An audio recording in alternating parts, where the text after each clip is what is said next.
আপনি দেখছেন news now, আমরা জানি কোনটা খবর। শনিবার সকাল প্রায় ৭টা ৪০ নাগাদ আগরতলা থেকে সাব্রুমগামী ডেমো ট্রেনের নিচে কাটা পড়ে মৃত্যু এক যুবকের। ঘটনা সাব্রুম স্টেশনে ঢোকার আগে জলেফা রামজি পাড়া এলাকায়। মৃত ব্যক্তির নাম সত্যজিৎ দে, বয়স ৩৮, বাড়ি সাব্রুমের দমদম এলাকায়। খবর পেয়ে ঘটনাস্থলে পুলিশ ও রেল কর্তৃপক্ষ গিয়ে মৃতদেহ উদ্ধার করে সাব্রুম হাসপাতালে নিয়ে যায়। সেখানে ময়না তদন্তের পর দেহ পরিবারের হাতে তুলে দেওয়া হবে বলে জানায় পুলিশ। ঘটনার পরিপ্রেক্ষিতে সাব্রুম থানার পুলিশ তদন্ত শুরু করেছে।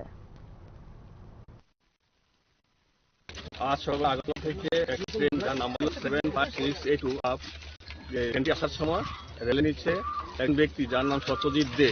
সে রেলের ট্র্যাকের উপর শুয়ে আসলো এবং সেখানে মাথা কাটা যায় এবং দুই টুকরা হয়ে যায়। আমরা থানায় খবর করে আমরা আছি, এটা তার সরকারি তৈরি করে সাব্রুম মহকুমা হসপিটালে প্রেরণ করি।